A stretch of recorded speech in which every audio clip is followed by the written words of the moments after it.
Hello everyone, welcome to Namrata Educates. आज हम लोग एमपी ग्रुप 2 सब ग्रुप 3 का 10वां मॉक टेस्ट सॉल्व करने वाले हैं।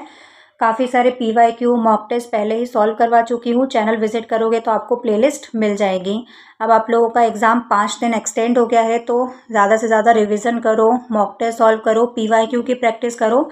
और पीवाईक्यू की लिंक मैंने अपने टेलीग्राम चैनल पर आपको दे दी थी और कुछ बच्चों का कमेंट आया था कि नहीं मिल रही है, तो थोड़ा सा स्क्रॉल करोगे ना तो आपको मिल जाएगी। अभी 2-4 दिन पहले ही डाली है मैंने, या फिर एक बार और डाल दूंगी मैं। थोड़ा सा स्क्रॉल करके देखना, आप लोगों को मिल जाएगी। तो जल्दी से कॉपी पेन उठा लो, आंसर नोट डाउन करते जाना, सही आंसर से मैच करना और अपना स्कोर ज़रूर कमेंट करना लास्ट में। तो चलिए आज का टेस्ट स्टार्ट करते हैं। पहला क्वेश्चन है, हाल ही में नौसेना की पहली महिला फाइटर पायलट कौन बनी है? आस्था पुनिया, सोनाली मिश्रा, वंदना गुप्ता या फिर सौम्या स्वामीनाथन। जल्दी से आंसर बताइए, क्या सही आंसर होगा? नौसेना की पहली महिला फाइटर पायलट कौन बनी है? तो इसका सही आंसर हो जाएगा ऑप्शन ए, आस्था पुनिया। आस्था पुनिया हाल ही में नौसेना की पहली महिला फाइटर पायलट बनी है। सोनाली मिश्रा कौन है? तो सोनाली मिश्रा रेलवे सुरक्षा बल है, उसकी पहली महिला महानिदेशक है। वंदना गुप्ता कौन है? वंदना गुप्ता संचार लेखा महानिदेशक है और सौम्या स्वामीनाथन WHO की मुख्य वैज्ञानिक है। वर्ष 2024 के लिए इनमें से किसे भारत रत्न प्रदान नहीं किया गया है? लाल कृष्ण आडवाणी को, चौधरी चरण सिंह को, PV नरसिम्हा राव या फिर मनमोहन सिंह को। तो 2024 के लिए 5 लोगों का नाम लिस्ट में आया था भारत रत्न के लिए। इन चारों में से कौन नहीं है? तो ऑप्शन डी इसका सही आंसर हो जाएगा। मनमोहन सिंह का नाम इस लिस्ट में नहीं था साल 2024 के भारत रत्न के लिए, जिनका हाल ही में निधन हो गया है। लाल कृष्ण आडवाणी को मिलेगा, चौधरी चरण सिंह, PV नरसिम्हा राव का नाम था और साथ ही कर्पूरी ठाकुर और MS स्वामीनाथन। इन 5 लोगों को 2024 के लिए भारत रत्न प्रदान किया जाएगा। लाल कृष्ण आडवाणी के बारे में याद रखना, इनकी आत्मकथा का नाम क्या है? My country my life. My country my life किसकी आत्मकथा है? लाल कृष्ण आडवाणी की। चौधरी चरण सिंह 1979 से 1980 तक भारत के 5वें नंबर के प्रधानमंत्री रहे हैं और ऐसे एकमात्र प्रधानमंत्री जो कभी संसद नहीं गए। याद रखना, ऐसे एकमात्र प्रधानमंत्री जो कभी संसद नहीं गए, चौधरी चरण सिंह। और इनका समाधि स्थल को क्या कहा जाता है? किसान घाट। PV नरसिम्हा राव 1991 से 96 तक भारत के 11वें नंबर के प्रधानमंत्री, नहीं 9वें नंबर के, सॉरी 9th नंबर के ये प्रधानमंत्री रहे हैं। और इनके टाइम पर LPG रिफॉर्म्स आए थे। LPG वो नहीं, गैस, लिबरलाइजेशन, प्राइवेटाइजेशन और ग्लोबलाइजेशन, ठीक है, इन्हीं के टाइम पर आया था। और साथ ही PV नरसिम्हा राव आंध्र प्रदेश के चीफ मिनिस्टर, मुख्यमंत्री भी रह चुके हैं। चौधरी चरण सिंह कहाँ के मुख्यमंत्री रह चुके हैं? उत्तर प्रदेश के। साथ ही कर्पूरी ठाकुर को मिला था, तो कर्पूरी ठाकुर बिहार के 11वें मुख्यमंत्री थे। और MS स्वामीनाथन को आप जानते होंगे, हरित क्रांति के जनक उनको कहा जाता है। उनको रैमन मैग्सेसे शांति स्वरूप भटनागर पुरस्कार भी मिल चुका था। द आइडिया ऑफ डेमोक्रेसी पुस्तक के लेखक कौन है? अमीश त्रिपाठी, अरुंधति रॉय, सैम पित्रोदा या फिर D Subba Rao. The idea of democracy book किसने लिखी है इन चारों में से? तो ऑप्शन सी इसका सही आंसर हो जाएगा। द आइडिया ऑफ डेमोक्रेसी पुस्तक के लेखक कौन है? सैम पित्रोदा। साथ ही अमीश त्रिपाठी की एक बुक है, the Chola tigers avengers of Somnath. Arundhati Roy की book mother Mary come to me. और D सुब्बा राव RBI के पूर्व गवर्नर रह चुके हैं। हाल ही में किस राज्य ने राज्य के बाहर से आने वाले वाहनों पर ग्रीन टैक्स, हरित उपकर लगाना शुरू किया है? पंजाब, हिमाचल प्रदेश, सिक्किम या फिर उत्तराखंड राज्य ने। तो ऑप्शन डी इसका सही आंसर हो जाएगा। उत्तराखंड राज्य ने हाल ही में जो बाहर से आने वाले वाहन हैं उन पर ग्रीन टैक्स, हरित उपकर लगाना शुरू किया है। नेक्स्ट क्वेश्चन, केंद्र सरकार ने हाल ही में गुरु घासीदास पिंगला को देश का 56वां बाघ अभयारण्य अधिसूचित किया है। ये किस राज्य में है? छत्तीसगढ़ में है, मध्य प्रदेश में है, तेलंगाना में है या फिर राजस्थान में है? तो ऑप्शन ए इसका सही आंसर हो जाएगा। गुरु घासीदास अभयारण्य कहाँ पर है? छत्तीसगढ़ में। मध्य प्रदेश के सागर क्षेत्र से 1857 के विद्रोह का नेतृत्व किसने किया था? शेख रमजान, तात्या टोपे, रानी लक्ष्मीबाई या फिर भीमा नायक? इन चारों में से किसने 1857 के विद्रोह में सागर क्षेत्र से नेतृत्व किया था? तो ऑप्शन ए इसका सही आंसर हो जाएगा, शेख रमजान ने। सागर क्षेत्र से शेख रमजान ने नेतृत्व किया था। तात्या टोपे ने पहले वो नाना साहब के साथ थे कानपुर में और फिर रानी लक्ष्मीबाई के साथ आ गए थे।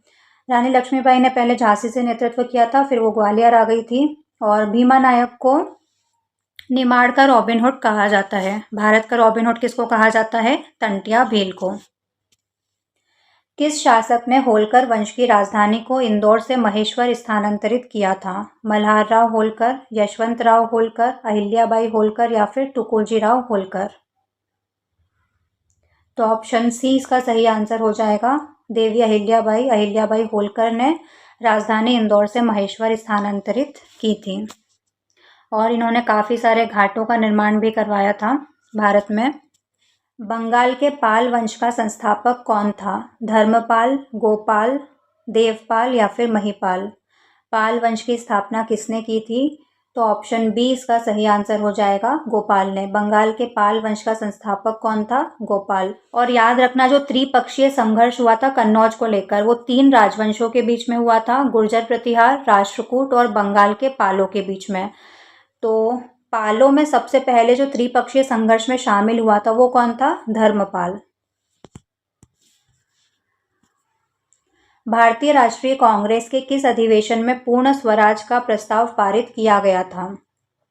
1924 बेलगाम अधिवेशन, 1929 लाहौर अधिवेशन, 1931 कराची अधिवेशन या फिर 1920 नागपुर अधिवेशन?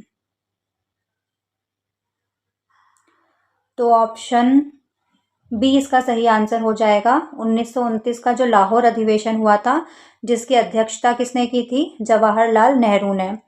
और इसी अधिवेशन में पूर्ण स्वराज का प्रस्ताव पारित किया गया था।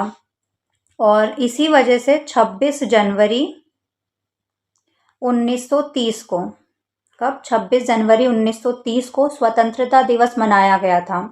इस अधिवेशन में पूर्ण स्वराज का प्रस्ताव पारित करके 26 जनवरी 1930 को स्वतंत्रता दिवस मनाया गया था। इसलिए हमारा संविधान तो 26 नवंबर को बन गया था, लेकिन इस दिन की याद में हम रिपब्लिक डे, गणतंत्र दिवस कब मनाते हैं? 26 जनवरी को। 1924 का बेलगाम अधिवेशन इसलिए इम्पोर्टेंट है क्योंकि महात्मा गांधी ने सिर्फ एक ही बार कांग्रेस के अधिवेशन की अध्यक्षता की थी, इसी 1924 के बेलगाम अधिवेशन में। बेलगाम कहाँ पर है? कर्नाटक में। 1931 के कराची अधिवेशन की अध्यक्षता किसने की थी? सरदार वल्लभ भाई पटेल ने। एलोरा के प्रसिद्ध कैलाश मंदिर का निर्माण किस राष्ट्रकूट राजा ने करवाया था? अमोघवर्ष प्रथम, गोविंद तृतीय, कृष्ण प्रथम या फिर दंती दुर्ग? तो ऑप्शन सी इसका सही आंसर हो जाएगा, कैलाश मंदिर का निर्माण किसने कराया था? कृष्ण प्रथम ने। राष्ट्रकूटों की स्थापना किसने की थी? राष्ट्रकूट राजवंश की? दंती दुर्ग ने। मुद्रास्फीति क्या है? मुद्रास्फीति क्या है? इन्फ्लेशन क्या होता है? वस्तुओं की कीमतों में कमी, मुद्रा के मूल्य में वृद्धि, वस्तुओं और सेवाओं के सामान्य मूल्य स्तर में निरंतर वृद्धि या फिर सोने की आपूर्ति में वृद्धि? मुद्रास्फीति या इन्फ्लेशन क्या होता है? तो ऑप्शन सी इसका सही आंसर हो जाएगा, वस्तुओं और सेवाओं के सामान्य मूल्य स्तर में निरंतर वृद्धि। भारतीय नागरिकों के मौलिक अधिकारों का संरक्षक किसे माना जाता है? संसद, राष्ट्रपति, सुप्रीम कोर्ट, हाई कोर्ट या फिर प्रधानमंत्री को? तो भारतीय संविधान में कुल 6 मौलिक अधिकार हैं हमारे, और इनका संरक्षक कौन है? Supreme court, high court.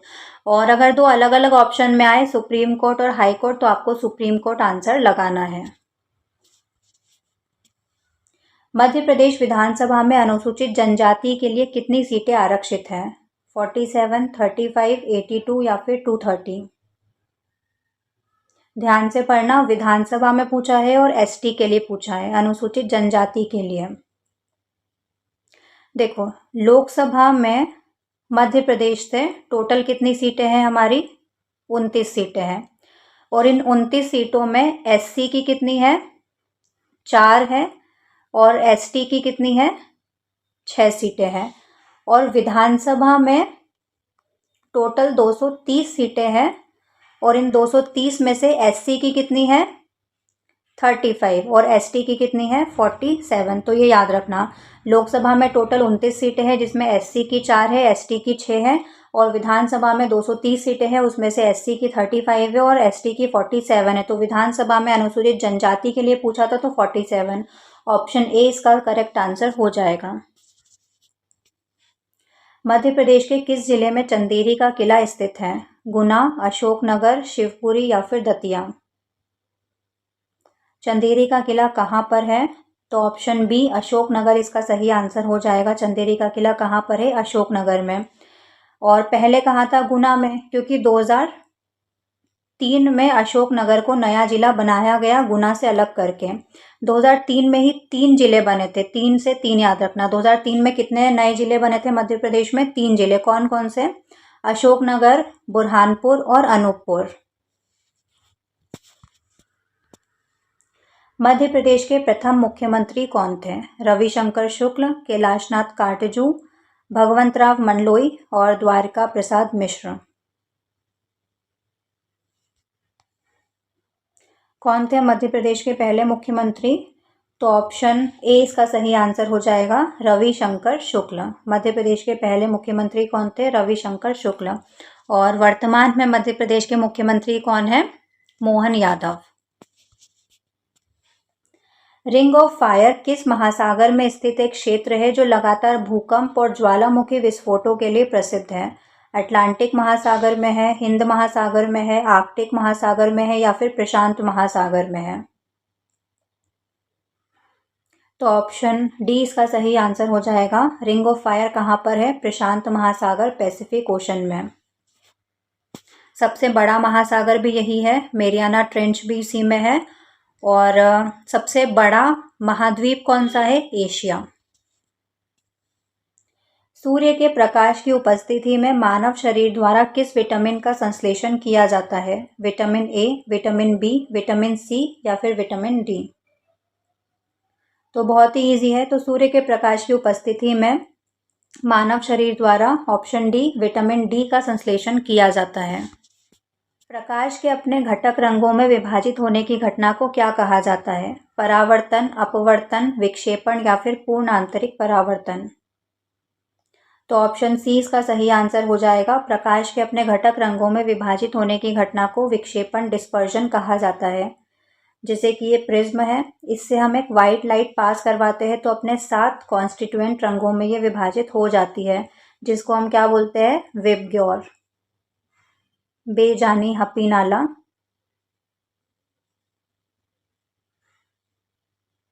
ठीक है, विबग्योर।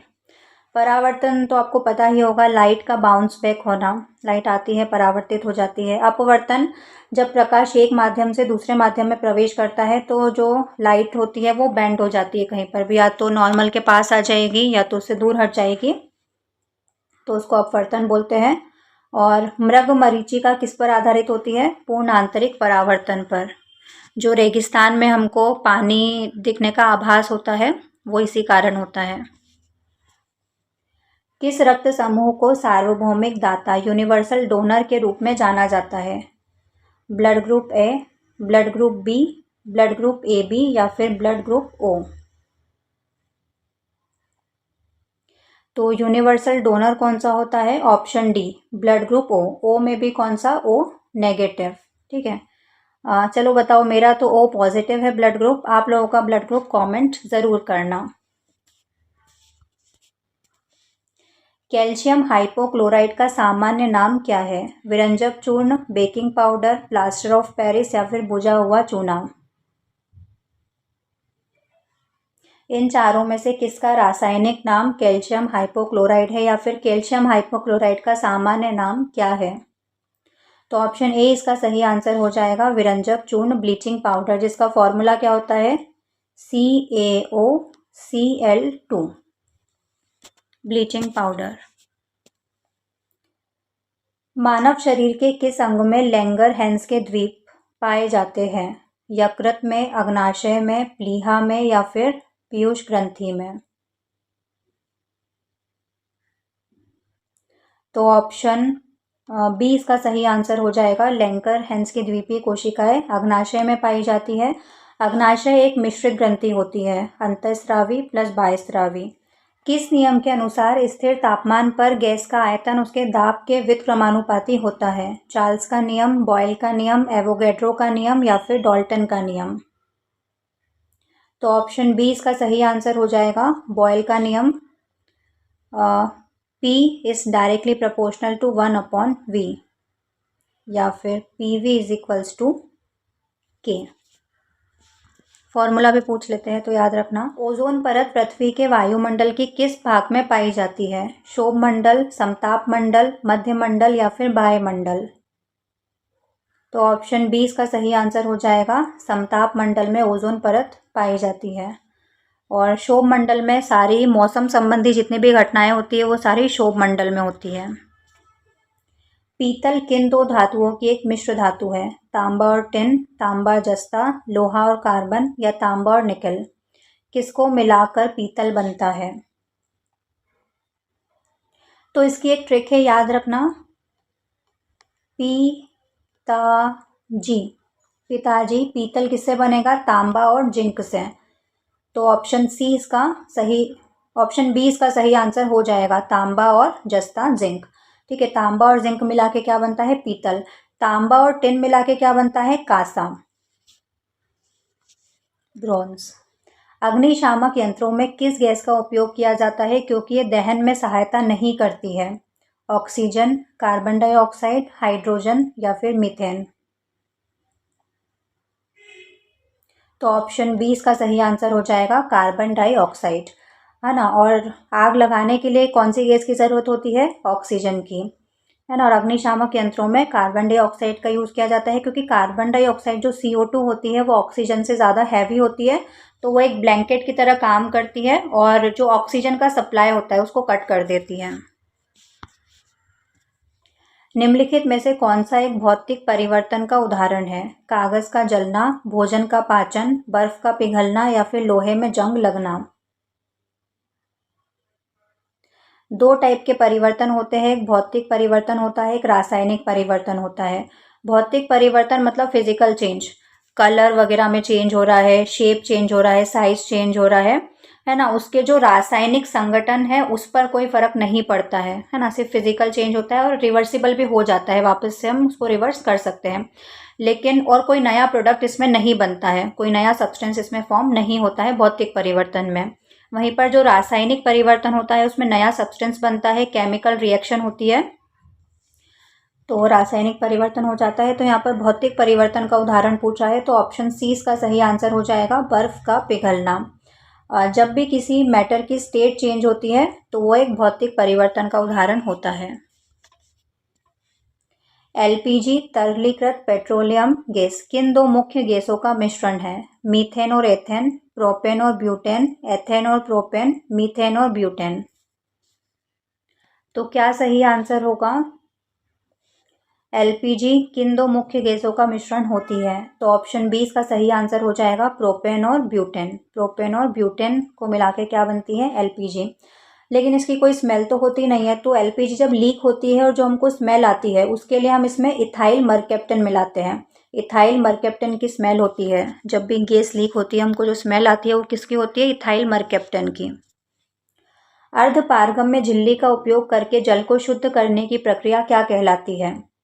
विसरण, रिवर्स ऑस्मोसिस, वाष्पीकरण या फिर स्कंदन? अर्धपारगम्य झिल्ली का उपयोग करके जब जल को शुद्ध करोगे तो उस प्रोसेस को क्या कहते हैं? तो ऑप्शन बी इसका सही आंसर हो जाएगा, रिवर्स ऑस्मोसिस। हेपेटाइटिस रोग से मानव शरीर का कौन सा अंग प्रभावित होता है? फेफड़े, हृदय, लीवर या फिर वृक्क, किडनी? तो इसका सही आंसर हो जाएगा ऑप्शन सी, लीवर, यकृत। हेपेटाइटिस रोग से कौन सा अंग प्रभावित होगा? लीवर, जो कि मानव शरीर की सबसे बड़ी ग्रंथि है। निर्वात में प्रकाश की अनुमानित गति क्या होती है? 3 × 10⁵ किलोमीटर पर सेकेंड, 3 × 10⁸ मीटर पर सेकेंड, 3 × 10⁶ मीटर पर सेकेंड, या फिर ए और बी दोनों। तो ये तो हम सभी जानते ही है ना। 3 × 10⁸ मीटर पर सेकेंड तो होती है, लेकिन इसको किलोमीटर में चेंज कर दोगे तो ये आंसर भी सही हो जाएगा। तो ये कितना हो जाएगा, इसको किलोमीटर में चेंज करोगे तो 10⁵। तो ऑप्शन डी इसका सही आंसर हो जाएगा, ए और बी दोनों। तो क्वेश्चन को बहुत ध्यान से पढ़ना, अगर ऑप्शन में बी ना दे सिर्फ ए दे तो कंफ्यूज मत हो जाना। लेड स्टोरेज बैटरी कार की बैटरी में किस अम्ल का उपयोग किया जाता है? नाइट्रिक अम्ल, हाइड्रोक्लोरिक अम्ल, सल्फ्यूरिक अम्ल या फिर फॉस्फोरिक अम्ल? तो जो लेड स्टोरेज बैटरीज होती है उसमें सल्फ्यूरिक एसिड का यूज होता है, H2SO4 का। ज्योति तीव्रता की इकाई क्या होती है? मोल, कैंडेला, केल्विन या फिर एम्पियर?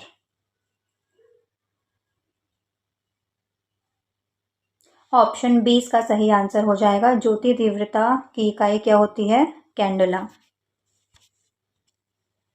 जब एक अम्ल एक क्षार के साथ अभिक्रिया करता है तो इस प्रक्रिया को उदासीनीकरण अभिक्रिया कहा जाता है। इसमें बनने वाले उत्पाद क्या होते हैं? लवण और जल बनेगा, लवण और ऑक्सीजन बनेगा, अम्ल और हाइड्रोजन बनेगा या फिर केवल जल बनेगा? तो जब भी एसिड और बेस की क्रिया करवाते हैं तो क्या बनता है? सॉल्ट और वाटर, लवण और जल बनता है। और इस अभिक्रिया को क्या कहा जाता है? Neutralisation reaction. तो ऑप्शन ए इसका सही आंसर हो जाएगा, लवण और जल बनता है।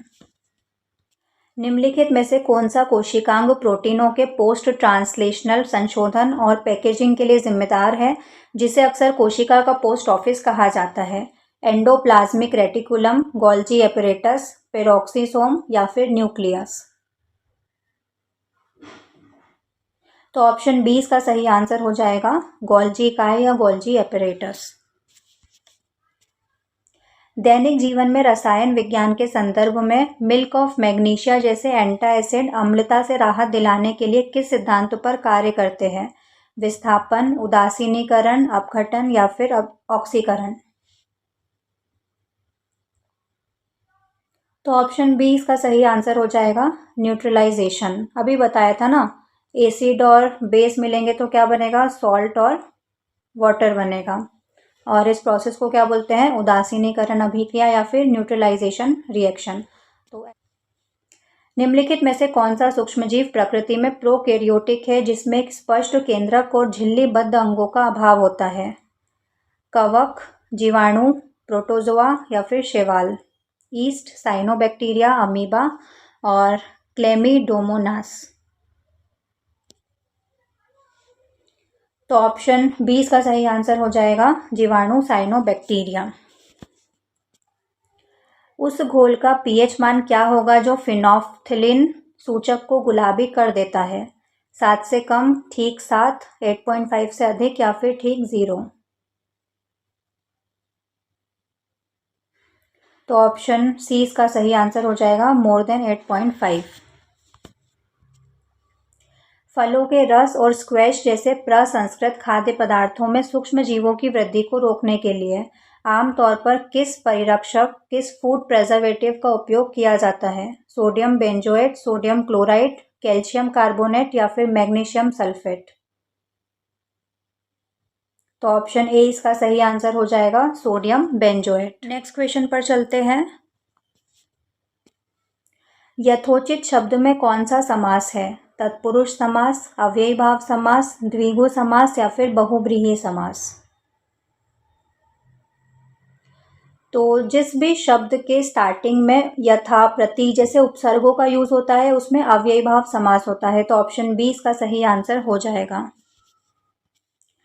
अन्वय शब्द में कौन सी संधि है? दीर्घ स्वर संधि, गुण स्वर संधि, यण स्वर संधि या फिर अयादि स्वर संधि? अन्वय का संधि विच्छेद क्या होता है? अनु प्लस अय। पहले शब्द के अंत में उ आता है और दूसरे शब्द के स्टार्टिंग में कोई भी भिन्न स्वर होता है तो इनके मिलने से जो विकार होता है उनमें जो संधि होती है उसे यण संधि कहा जाता है। तो ऑप्शन सी इसका सही आंसर हो जाएगा। या फिर मैंने आपको ट्रिक भी बताई थी कि जिसमें भी ऐसा आधा वर्ण दिखता है ना, आधा न आया है इसमें, तो इस तरह का आधा वर्ण दिखे वहाँ पर यण संधि होती है। अगर आपको नियम याद नहीं हो तो सद्धर्म शब्द का सही संधि विच्छेद और संधि का नाम बताना है। सद प्लस धर्म व्यंजन संधि, सत प्लस धर्म व्यंजन संधि, सह प्लस धर्म विसर्ग संधि या फिर सद प्लस म स्वर संधि। तो ऑप्शन बी इसका सही आंसर हो जाएगा। सत प्लस धर्म व्यंजन संधि इसमें है। पयोज शब्द में कौन सी संधि प्रयुक्त हुई है? विसर्ग संधि, गुण स्वर संधि, वृद्धि स्वर संधि, व्यंजन संधि। तो पयोज का संधि विच्छेद क्या होता है? पयः प्लस ज, पयः प्लस ज। तो ये विसर्ग आ रहा है, तो ऑप्शन ए इसका करेक्ट आंसर हो जाएगा। पयोज में विसर्ग संधि है।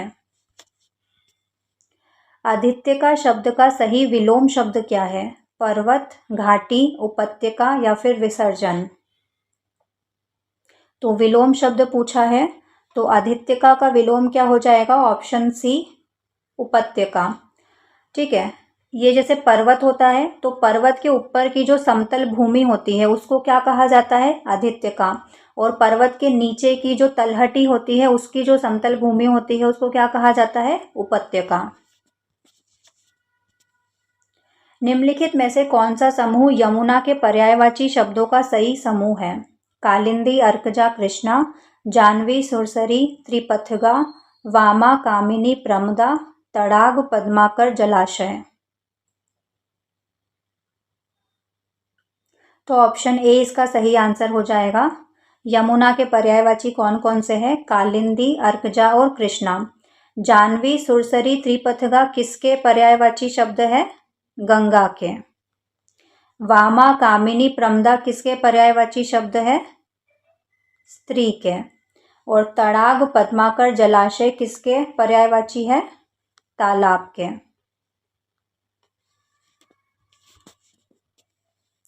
अधिसंरचना शब्द में कौन कौन से उपसर्ग प्रयुक्त हुए हैं?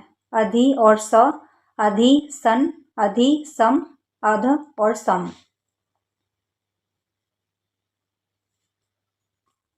इस तरह के क्वेश्चन में जो शब्द है उसको तोड़ के देखना कभी भी। तो ऑप्शन सी इसका सही आंसर हो जाएगा, अधि सम। और मूल शब्द कौन सा है इसमें? रचना। रचना मूल शब्द है और आगे दो उपसर्ग लगे हुए हैं, अधि और सम। किस शब्द में एक से अधिक प्रत्ययों का प्रयोग हुआ है? मानवता, ऐतिहासिक, वास्तविकता और लिखावट। इन चारों में से किसमें एक से ज़्यादा प्रत्यय यूज हुए हैं? तो ऑप्शन सी इसका सही आंसर हो जाएगा, वास्तविकता। वास्तव मूल शब्द है, वास्तव के बाद में इक प्रत्यय लगा है और फिर ता प्रत्यय लगा है। निम्नलिखित में से शुद्ध वाक्य का चयन करना है। मैं मेरे घर जा रहा हूँ, उसे मृत्युदंड की सजा मिली है। यहाँ शुद्ध गाय का दूध मिलता है, यह एक गंभीर समस्या है। इन चारों में से कौन सा वाक्य शुद्ध है? तो मैं मेरे ऐसा रिपीट तो यूज़ नहीं होता है, तो यह अशुद्ध है। और मृत्यु दंड और सजा ये भी रिपीट हो रहा है, ये भी गलत है। शुद्ध गाय नहीं, गाय का शुद्ध दूध मिलता है, तो ये भी गलत है। तो ऑप्शन डी सही आंसर हो जाएगा, यह एक गंभीर समस्या है। व्याकरण की दृष्टि से अशुद्ध वाक्य को पहचानिए। साहित्य और जीवन का अभिन्न संबंध है। राम ने अपनी पुस्तक फाड़ दी, वह दंड देने योग्य है, सब लोग अपनी अपनी राय दें। अभी पिछले क्वेश्चन में शुद्ध वाक्य बताना था, इसमें अशुद्ध वाक्य पहचानना है। तो ऑप्शन सी इसका सही आंसर हो जाएगा, वह दंड देने योग्य नहीं, दंड पाने योग्य या फिर दंड का पात्र है, ये सही वाक्य होता है। बाकी तीनों सही है। किस विराम चिन्ह का प्रयोग समानार्थक शब्दों, विपरीतार्थक युग्मों या सामासिक पदों के बीच किया जाता है? निर्देशक चिन्ह, योजक चिन्ह, विवरण चिन्ह या फिर लाघव चिन्ह। कौन से चिन्ह का प्रयोग किया जाएगा? तो ऑप्शन बी योजक चिन्ह इसका सही आंसर हो जाएगा। जैसे कि द्वंद्व समास होता है तो उसमें हम लिखते हैं माता और पिता, तो इसके बीच में ये कौन सा चिन्ह लगा है? योजक चिन्ह।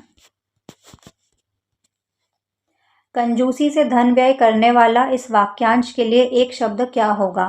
मितव्ययी, अल्पव्ययी, कृपण या फिर शुष्क। जो कंजूस होता है, कंजूसी से पैसा खर्च करता है, उसको क्या कहते हैं? ऑप्शन सी इसका करेक्ट आंसर हो जाएगा, कृपण। कंजूसी से धन व्यय करने वाला कृपण। और सोच समझकर पैसा खर्च करने वाले को क्या बोलते हैं? मितव्ययी। तो मितव्ययी और कंजूस में बहुत फर्क होता है। जो सोच समझ के पैसा खर्च करता है अच्छे से, वो मितव्ययी, और हर जगह जो कंजूसी दिखाते हैं, जहाँ ज़रूरत होती है वहाँ भी खर्चा नहीं करेंगे, तो वो कंजूस, कृपण।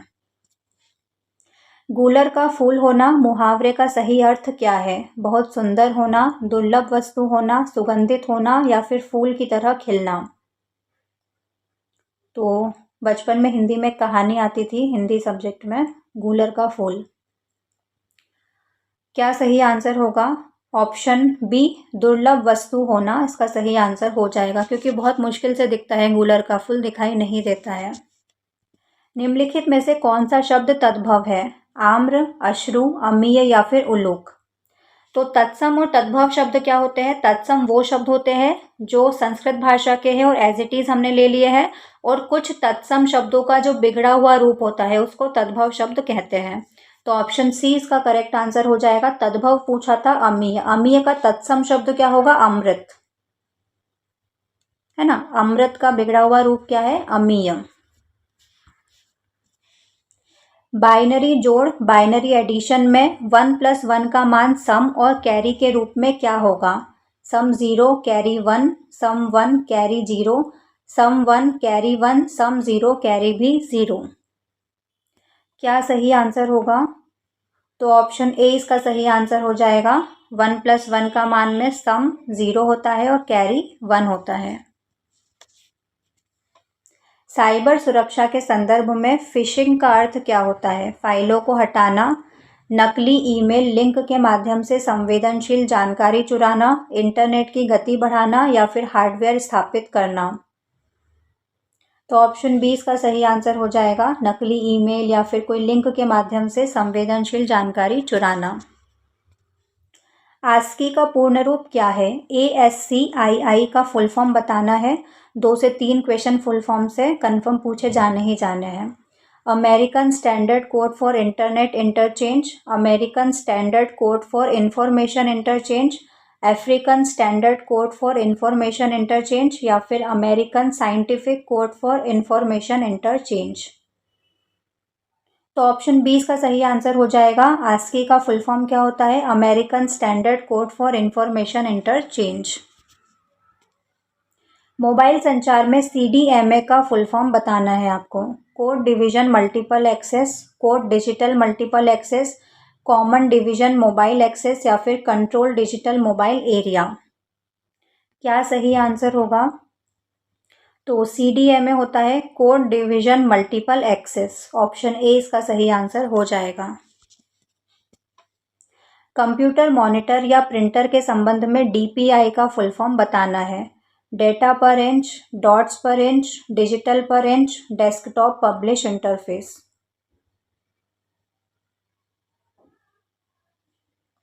तो चौथा वाला तो सबसे अलग है, तो ये तो कभी आंसर हो ही नहीं सकता, है ना। इन्हीं तीनों में से कुछ आंसर होगा, तो ऑप्शन बी इसका सही आंसर हो जाएगा, डॉट्स पर इंच। रिमोट सर्वर से लोकल क्लाइंट में ईमेल प्राप्त करने या डाउनलोड करने के लिए किस प्रोटोकॉल का उपयोग किया जाता है? SMTP, POP3, FTP या फिर SNMP। तो ऑप्शन बी इसका सही आंसर हो जाएगा, पोस्ट ऑफिस प्रोटोकॉल 3 का यूज़ किया जाता है। जब भी आपको ईमेल को भेजना होता है तो SMTP का यूज़ होता है, simple mail transfer protocol. Mail को आपको ट्रांसफ़र करना है, भेजना है। लेकिन ईमेल को प्राप्त करना या डाउनलोड करने के लिए POP3 का यूज़ किया जाता है, पोस्ट ऑफिस 3 प्रोटोकॉल। ईमेल में किस फील्ड में संदेश की सामग्री का संक्षिप्त विवरण होता है? BCC, अटैचमेंट, सब्जेक्ट या फिर CC। तो ऑप्शन सी इसका करेक्ट आंसर हो जाएगा। संदेश की सामग्री का जो ब्रीफ डिस्क्रिप्शन होता है वो सब्जेक्ट में लिखते हैं। सीसी मतलब कार्बन कॉपी। आपको जो ईमेल है वो और भी किसी को भेजना होता है तो उनके ईमेल एड्रेस कहाँ पर आते हैं, सीसी में। बीसीसी मतलब आपको इनको भी साथ में उस ईमेल को भेजना है, लेकिन इनका नाम शो नहीं करना है दूसरे लोगों को कि आपने इनको भी ईमेल भेजा है। तो बीसीसी मतलब ब्लाइंड कार्बन कॉपी। और अटैचमेंट में कुछ भी एक्स्ट्रा जो आपको भेजना होता है वो अटैच कर देते हैं। निम्नलिखित में से कौन सा एक मान्य वैलिड ईमेल पता नहीं है? इन चारों को देख लो, पढ़ लो, कौन सा ईमेल एड्रेस नहीं है। तो ऑप्शन सी इसका सही आंसर हो जाएगा। @@ नहीं आता है ईमेल एड्रेस में। किस टोपोलॉजी में प्रत्येक नोड ठीक दो अन्य नोड्स से जुड़ा होता है जिससे एक बंद लूप बनता है? Star topology, mesh topology, ring topology या फिर ट्री टोपोलॉजी? तो ऑप्शन सी इसका करेक्ट आंसर हो जाएगा, रिंग टोपोलॉजी, है ना। प्रत्येक नोड दो अन्य नोड से जुड़ा होता है। जैसे एक कंप्यूटर यहाँ पर है तो ये दो नोड से जुड़ा है, फिर एक कंप्यूटर यहाँ पर, ये भी इस नोड से दोनों नोड से जुड़ा है, तो ऐसे करके ये पूरी रिंग बन जाती है। तो ये रिंग टोपोलॉजी है जिसमें द्विदिशीय कड़ियाँ होती है दोनों दिशाओं में। विंडोज़ में खुली हुई एप्लीकेशन के बीच स्विच करने के लिए किस शॉर्टकट कुंजी का उपयोग किया जाता है? Alt+Tab, Ctrl+Tab, Alt+F4 या फिर Ctrl+ESC? तो ऑप्शन ए इसका करेक्ट आंसर हो जाएगा, Alt+Tab का यूज़ किया जाता है। एक एथिकल हैकर को आमतौर पर किस नाम से जाना जाता है?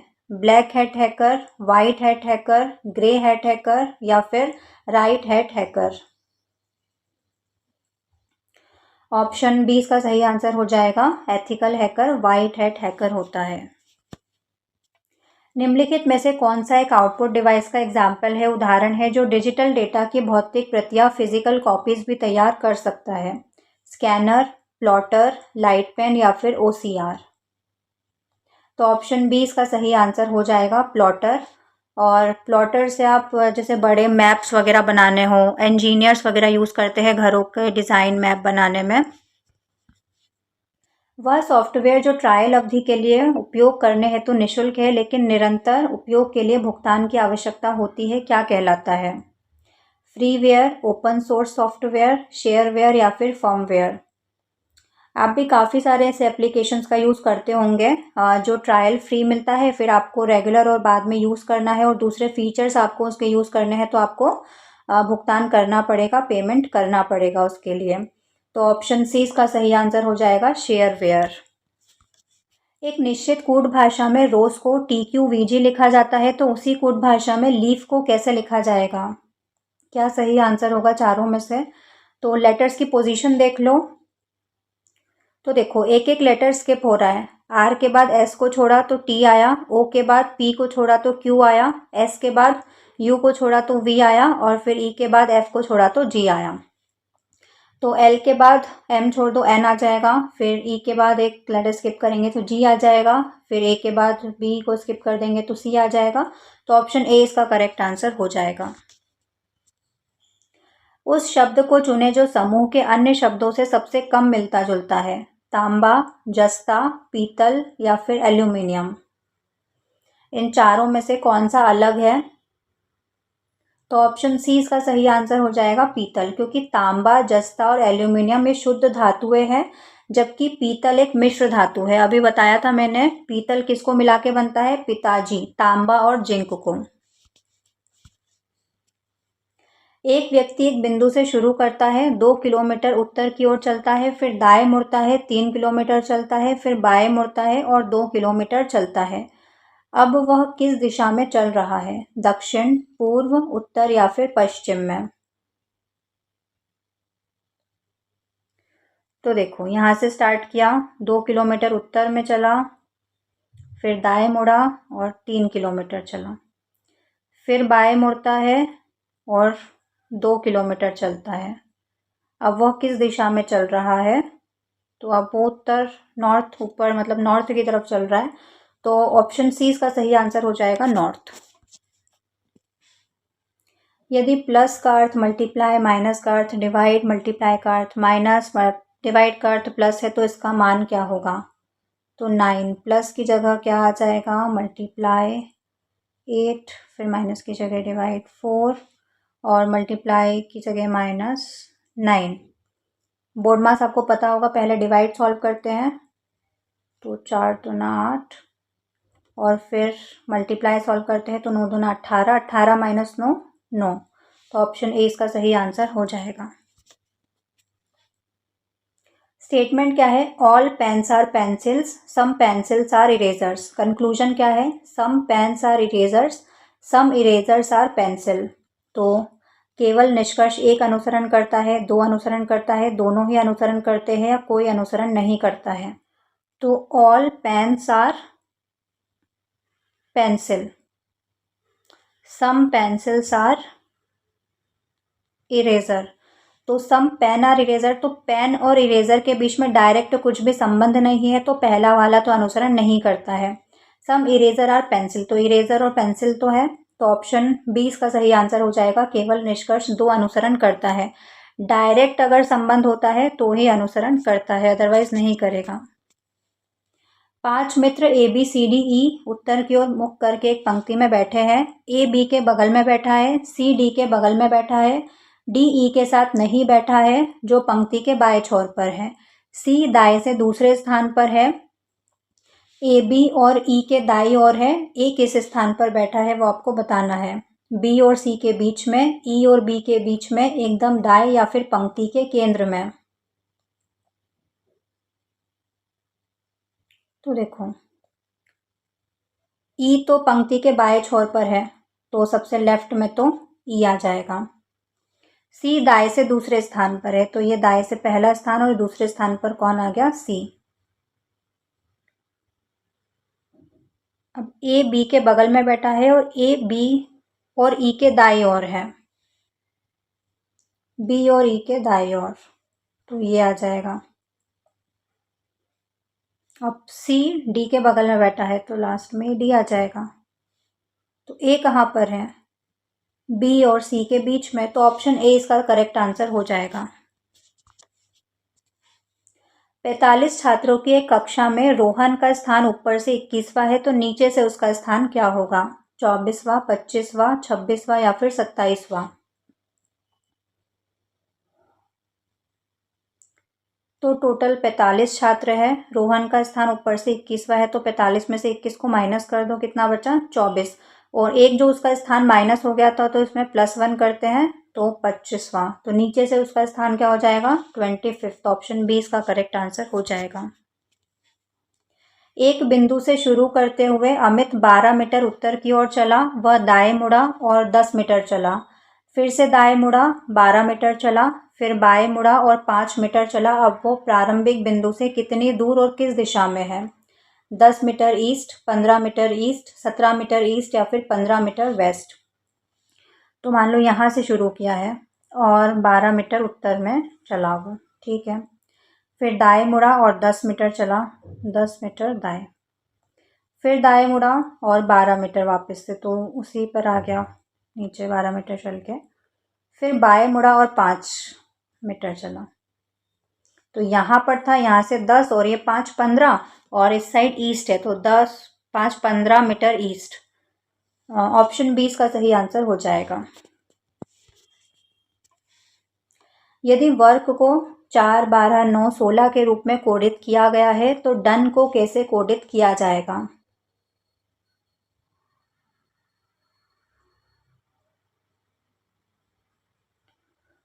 देखो लेटर्स की पोजीशन लिखकर,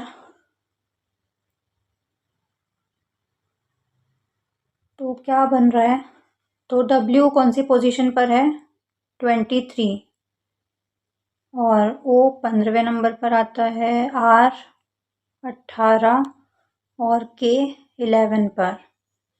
तो ये तो 4 से 23, 12 15 और 16।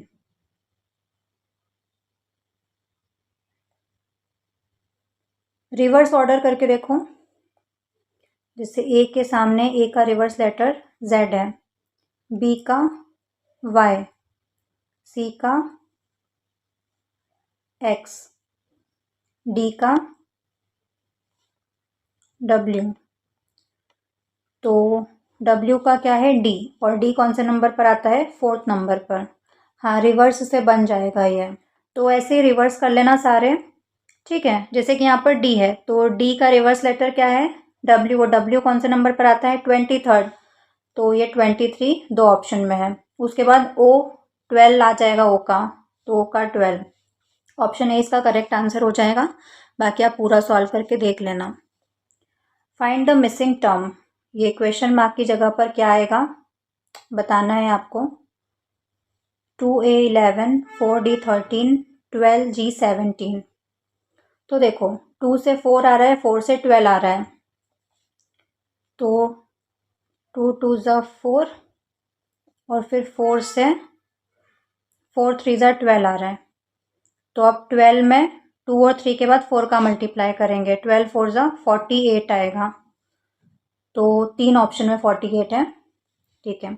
अब ए के बाद डी आ रहा है, डी के बाद जी आ रहा है, तो दो दो लेटर को स्किप किया है। ए के बाद बी और सी को छोड़ा तो डी आया, और डी के बाद ई और एफ को छोड़ा तो जी आया, जी के बाद एच आई को छोड़ा तो जे आना चाहिए, तो 48 जे। इसके बाद 11 है, 13 है, 17 है, तो 11 के बाद 11 में 2 प्लस किया तो 13, 13 में 4 प्लस किया तो 17, अब 17 में 2 4 6 प्लस करेंगे, है ना, तो 23 आएगा। तो 48 जे 23 बनेगा इसका पूरा, तो ऑप्शन सी इसका करेक्ट आंसर हो जाएगा। नेक्स्ट क्वेश्चन पर चलते हैं। यदि आकाश को तारा कहा जाए, तारे को बादल, बादल को पृथ्वी, पृथ्वी को पेड़ और पेड़ को किताब कहा जाए, तो पक्षी कहाँ उड़ते हैं। तो पक्षी आकाश में उड़ते हैं, और आकाश को क्या कह रहे हैं, तारा। तो ऑप्शन बी स्टार तारा इसका सही आंसर हो जाएगा। इस पैटर्न को पूरा करना है। ये बहुत इजी क्वेश्चन होते हैं, लेकिन आप ध्यान से देखते नहीं हो तो गलत हो जाता है। तो क्या पैटर्न बन रहा है, ए फिर डैश फिर बी, चारों ऑप्शंस को रख के भी देख सकते हो।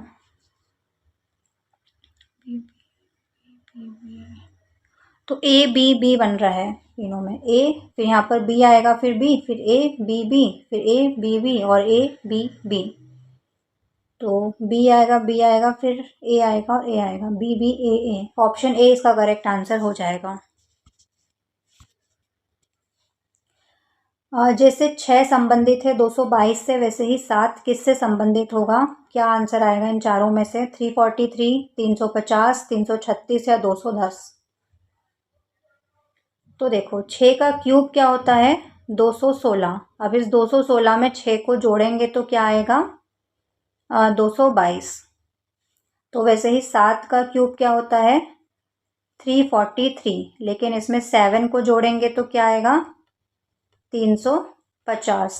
ऑप्शन बी इसका करेक्ट आंसर हो जाएगा। ऑप्थेल्मिया आँख की बीमारी है, रिकेट्स किससे संबंधित है, किडनी, लीवर, बोन्स या फिर हार्ट। तो ऑप्शन सी हड्डियाँ, बोन्स इसका सही आंसर हो जाएगा। विटामिन डी की कमी से रिकेट्स रोग हो जाता है। 6 छात्र P Q R S T और यू पर एक वाद विवाद टीम के लिए विचार किया जा रहा है। यदि पी को चुना जाता है तो क्यू को चुना जाना चाहिए, यदि आर को चुना जाता है तो एस को नहीं चुना जा सकता, और यदि टीम में पी और आर का होना आवश्यक है तो निम्नलिखित में से कौन टीम में होना चाहिए, एस, टी, क्यू या फिर यू। तो ध्यान से पढ़ना इस तरह के क्वेश्चंस को। अब देखो टीम में पी और आर का होना ज़रूरी है, तो पी को चुना जाएगा तो क्यू को तो अवश्य ही चुना जाएगा, और आर को चुना जाता है तो एस को नहीं चुना जा सकता। तो यहाँ पर आर ज़रूरी है तो एस तो नहीं आएगा, लेकिन पी के साथ क्यू का होना ज़रूरी है, तो ऑप्शन सी इसका करेक्ट आंसर हो जाएगा, क्यू। विश्लेषणात्मक तर्क के आधार पर विषम को चुनना है, इन चारों में से कौन सा अलग है। 1331, 2197, 3375 या फिर 4192। तो देखो ये 1331 किसका क्यूब होता है? 11 का क्यूब होता है। 2197 13 का क्यूब होता है। 3375 15 का क्यूब होता है। लेकिन 4192 17 का क्यूब होना चाहिए था, लेकिन 17 का क्यूब ये नहीं होता है। 17 का क्यूब क्या होता है? 4913। ठीक है, तो सही आंसर क्या हो जाएगा? Option D 4192। एक दौड़ में ए बी से आगे लेकिन सी से पीछे रहा, डी ई से आगे लेकिन बी से पीछे रहा। दौड़ किसने जीती? ए ने, बी ने, सी ने या फिर डी ने? तो जो ए था वो बी से तो आगे लेकिन सी से पीछे रहा। डी ई से आगे लेकिन बी से पीछे था, इससे आगे। तो दौड़ सी ने जीती। ऑप्शन सी इसका सही आंसर हो जाएगा। Neither the manager nor the employees dash aware of the new policy changes last week. Was, were, has been या फिर is। तो ये बहुत बार बताया है मैंने, जब भी कोई दो सब्जेक्ट नाइदर नॉर आइदर और के साथ जुड़ते हैं तो जो नियरेस्ट या क्लोजेस्ट जो सब्जेक्ट होता है उसकी वर्ब यूज़ होती है। यहाँ पर क्या है? एम्प्लॉयज़ है जो कि प्लूरल सब्जेक्ट है, तो प्लूरल वर्ब आएगी वर। ऑप्शन बी इसका करेक्ट आंसर हो जाएगा। The meeting was dash until next Friday due to scheduling conflict. Put off, put out, called off या फिर सेटअप? तो ऑप्शन ए इसका सही आंसर हो जाएगा पुट ऑफ। पुट ऑफ मतलब पोस्टपोन होना, डिले होना, और कॉल्ड ऑफ मतलब होता है कैंसल एंटायरली, है ना, पूरी तरह से कैंसिल ही हो जाए। जैसे कि आप लोगों की जो एमपी ग्रुप 2 की वैकेंसी है वो 5 दिन क्या हो गई है? पोस्टपोन हो गई है, डिले हो गई है, मतलब पुट ऑफ। और मुझे तो लग रहा था कि कल एडमिट कार्ड नहीं आए थे और कुछ इन्फॉर्मेशन भी नहीं आई थी, तो कैंसिल ही ना कर दे वैकेंसी को, तो मतलब कॉल्ड ऑफ, एंटायरली कैंसिल हो जाना। पहले भी एक बार ये वैकेंसी कैंसिल हो चुकी है। One of the most talented student in the class has won the prize. इसमें एरर बताना है, कौन से पार्ट में एरर है? One of the most talented student in the class या फिर has won the prize. One of the most मतलब प्लूरल आ रहा है और यहाँ पर स्टूडेंट नहीं स्टूडेंट्स आना चाहिए था, तो ऑप्शन बी इसका सही आंसर हो जाएगा। इसमें एरर है। It is a honour to meet the president. इन चारों में से किस पार्ट में एरर है वो बताना है। इट इज़ में, ऑनर, टू मीट या फिर द प्रेसिडेंट में? तो देखो यहाँ पर जो ऑनर है वो स्टार्ट तो किससे हो रहा है? एच से, लेकिन हम इसको बोलते क्या है? ऑनर। ठीक है, ये साइलेंट रहता है ऑनर। ऑनर में कौन सा वॉवेल का साउंड आ रहा है, तो यहाँ पर ए की जगह एन का यूज़ होना चाहिए था, तो गलत आर्टिकल यूज़ हुआ है, इसलिए यहाँ पर एरर है। तो ऑप्शन बी इसका सही आंसर हो जाएगा। The CEO will return back from London next Monday. इन चारों में से कौन से पार्ट में एरर है वो आपको बताना है। द CEO में है will return back from London या फिर नेक्स्ट मंडे? तो ऑप्शन बी इसका सही आंसर हो जाएगा विल रिटर्न बैक, क्योंकि रिटर्न का मतलब भी कम बैक ही होता है, तो वापस से बैक का यूज़ करने की ज़रूरत नहीं थी। Which of the following words is incorrectly spelled. इन चारों में से किसकी स्पेलिंग गलत है वो बताना है। ऑकरेंस, मेंटेनेंस, एकोमोडेट या फिर क्वेश्चनेयर? तो ऑप्शन सी इसका करेक्ट आंसर हो जाएगा। यहाँ पर डबल सी आना चाहिए था। Choose the word which is most nearly the opposite in the meaning to the given word. Artificial का अपोजिट बताना है आपको।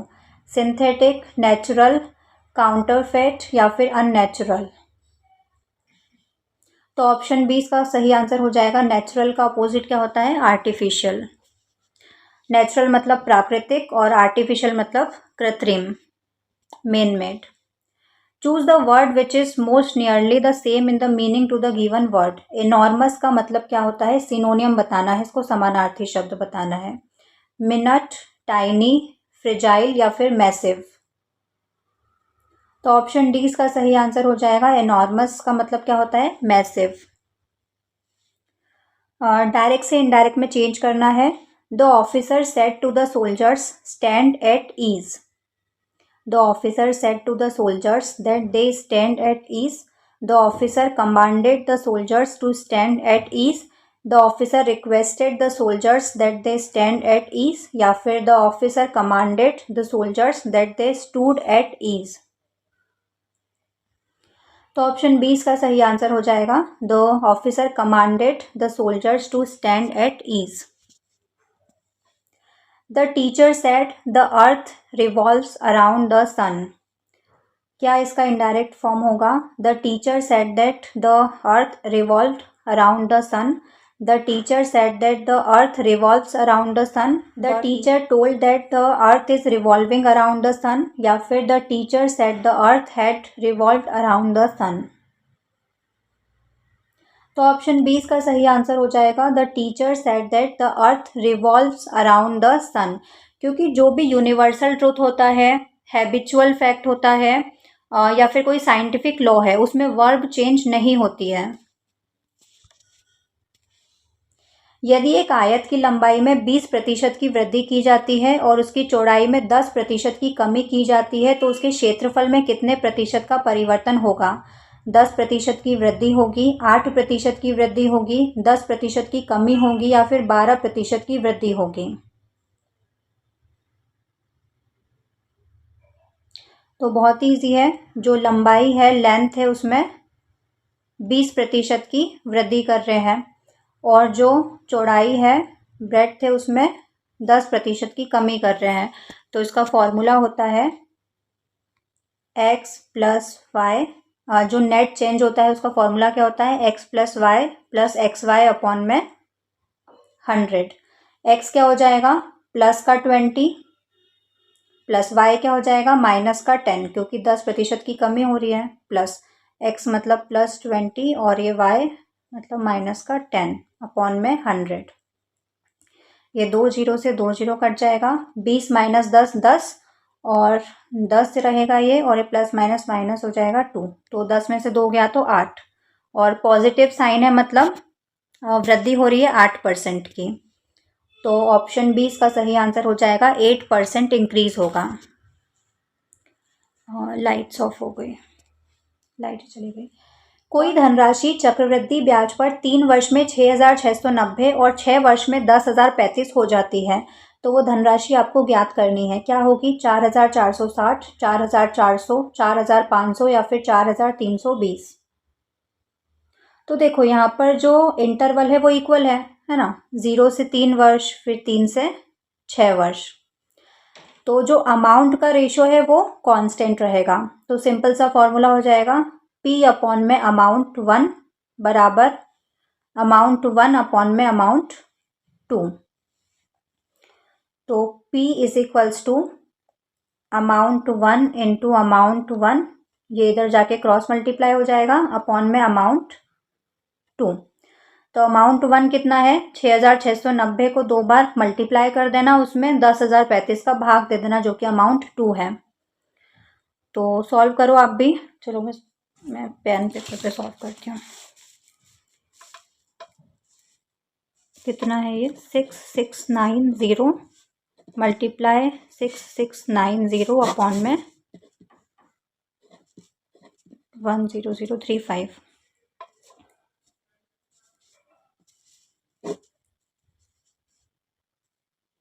5 से इसको कैंसिल कर देंगे।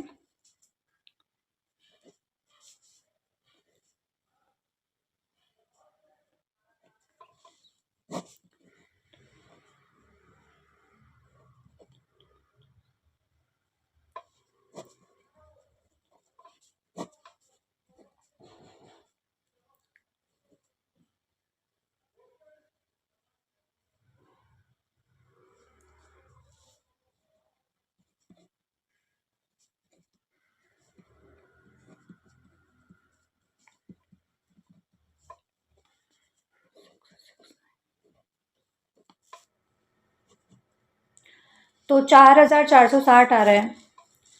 ऑप्शन ए इसका करेक्ट आंसर हो जाएगा, 4,460 रुपये।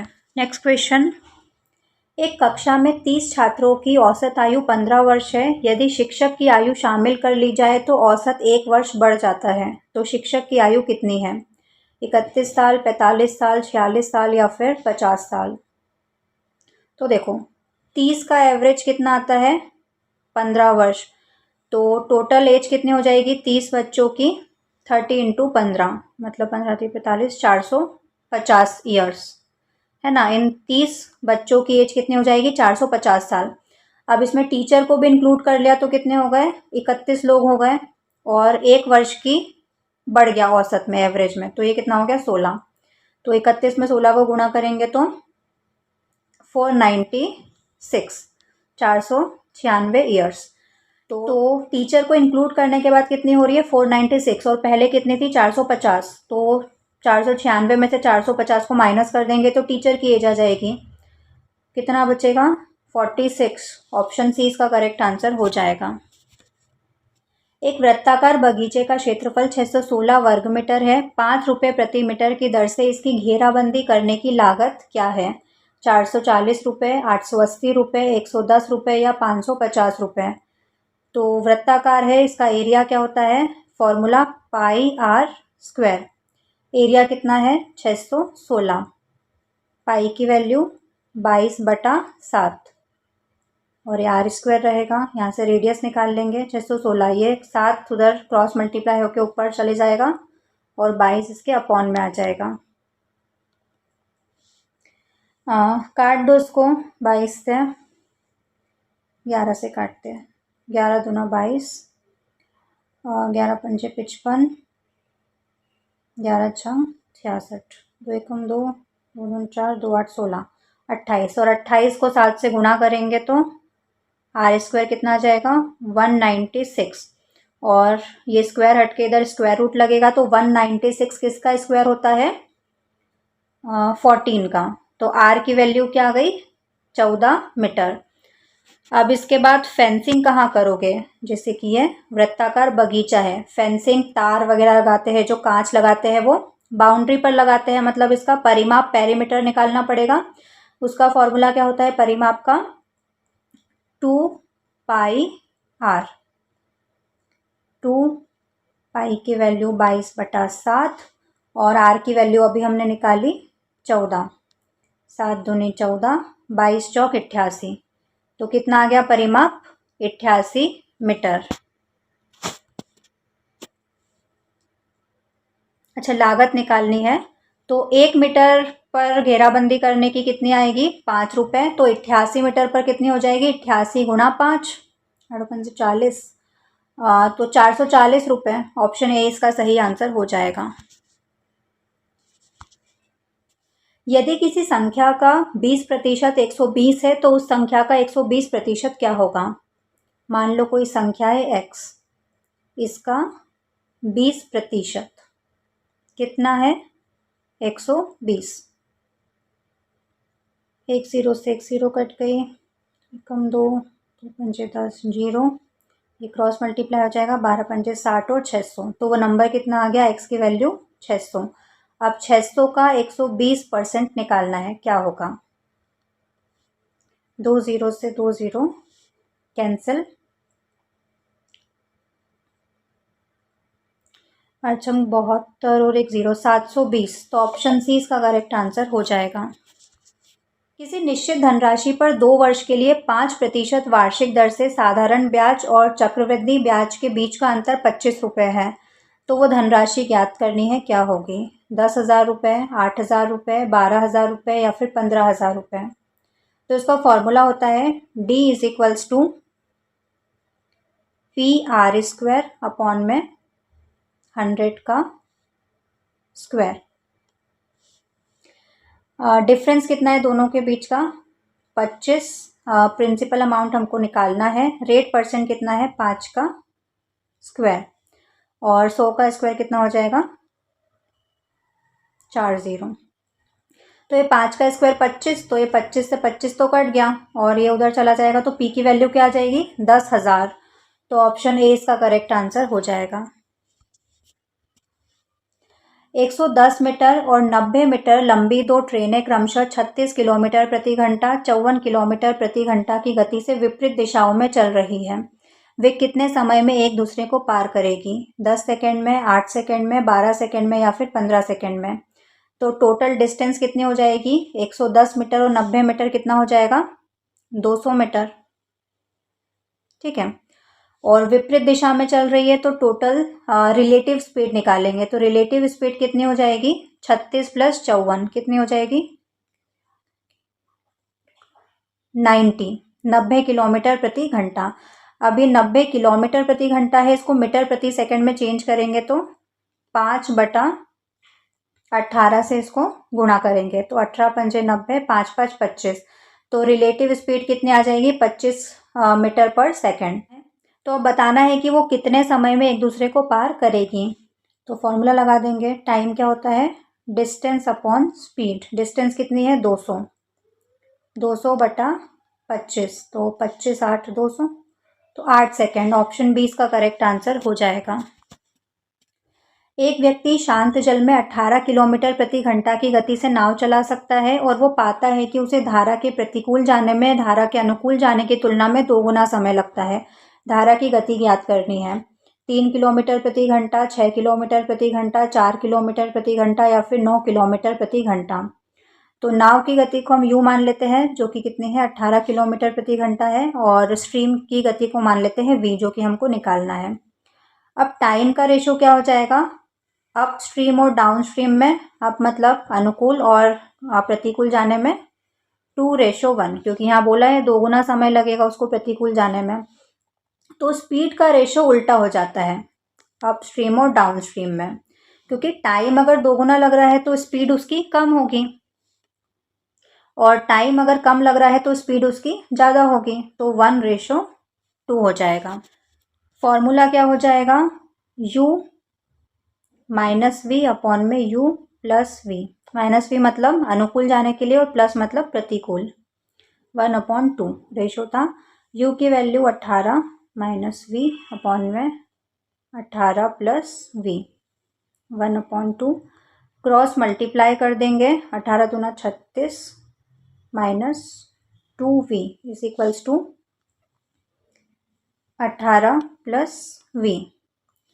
ये 36 से 18 इधर आएगा तो माइनस हो जाएगा 36 में से, तो कितना बचेगा, 18, और ये 2v उधर जाएगा तो v के साथ जाके प्लस हो जाएगा तो 3v हो जाएगा। अब 18 से 3 को भाग दे देंगे तो 3 छंग 18, तो v की वैल्यू क्या हो जाएगी, मतलब धारा की गति 6 किलोमीटर प्रति घंटा। ऑप्शन 20 का करेक्ट आंसर हो जाएगा। ठीक है, नेक्स्ट क्वेश्चन पर चलते हैं। 100 क्वेश्चन तो हो गए, एक एक्स्ट्रा क्वेश्चन और है, वो भी सॉल्व कर लेते हैं। पाइप ए एक टैंक को 10 घंटे में भर सकता है, पाइप बी उसी टैंक को 15 घंटे में खाली कर सकता है। यदि दोनों पाइप एक साथ खोल दिए जाए तो टैंक कितने घंटों में भर जाएगा, 25 घंटे, 30 घंटे, 12 घंटे या 20 घंटे में। तो ए की कैपेसिटी कितनी है, +1/10, क्योंकि वो टैंक को भर रहा है, और बी की कैपेसिटी कितनी है, -1/15, क्योंकि टैंक को खाली कर रहा है। तो इनका वर्क पर आवर कितना हो जाएगा, प्लस का 1/10 माइनस का 1/15। दोनों को एलसीएम ले लेंगे तो कितना आएगा, ये 30, कितना आएगा, 3 - 2, तो 1/30। तो कैपेसिटी हो गई, और इसको उलट देंगे तो कितना हो जाएगा, 30 घंटे। तो आंसर आ जाएगा ऑप्शन बी। ऑप्शन बी इसका करेक्ट आंसर हो जाएगा, 30 घंटे। तो आपका ये आज का मॉक टेस्ट कंप्लीट हो चुका है। जो भी आपका स्कोर रहा हो वो ज़रूर कमेंट करना, साथ ही कोई भी डाउट हो तो वो भी कमेंट्स में पूछ सकते हो। इसका पीडीएफ आपको टेलीग्राम चैनल पर मिल जाएगा। टेलीग्राम चैनल का लिंक आपको डिस्क्रिप्शन बॉक्स में मिल जाएगा, और उसी टेलीग्राम चैनल पर आपको PYQ का लिंक मिल जाएगा, स्क्रॉल करोगे तो, या फिर मैं एक बार और डाल दूंगी। वीडियो पसंद आया हो, हेल्पफुल लगा हो तो ज़्यादा से ज़्यादा शेयर करना, लाइक करना, चैनल को सब्सक्राइब करना और बेल आइकन ज़रूर प्रेस कर लेना, ताकि और भी जो वीडियोस आने वाले हैं उनकी नोटिफिकेशन आप तक ज़रूर से पहुंच जाए। हाइप भी कर देना वीडियोस को, पॉइंट्स दे देना अगर हेल्पफुल लगा हो, पसंद आया हो तो। और स्क्रीन पर देखो MP ग्रुप 2 सब ग्रुप 3 की प्लेलिस्ट शो हो रही है, तो उस प्लेलिस्ट को ज़रूर से चेक कर लेना। उसमें आपको मॉक टेस्ट मिल जाएंगे सारे लाइन से, और PYQ की प्रैक्टिस भी कर सकते हो। और साथ ही MPPSC की भी प्लेलिस्ट शो हो रही है, तो अगर MPPSC की तैयारी कर रहे हो तो सिलेबस डिस्कशन वगैरह देख सकते हो, स्ट्रैटेजी वीडियोस डाले हैं वो देख सकते हो। हम अभी MPG के पढ़ना भी स्टार्ट करेंगे। तो आज के लिए बस इतना ही, हम मिलते हैं नेक्स्ट वीडियो में। जय हिंद।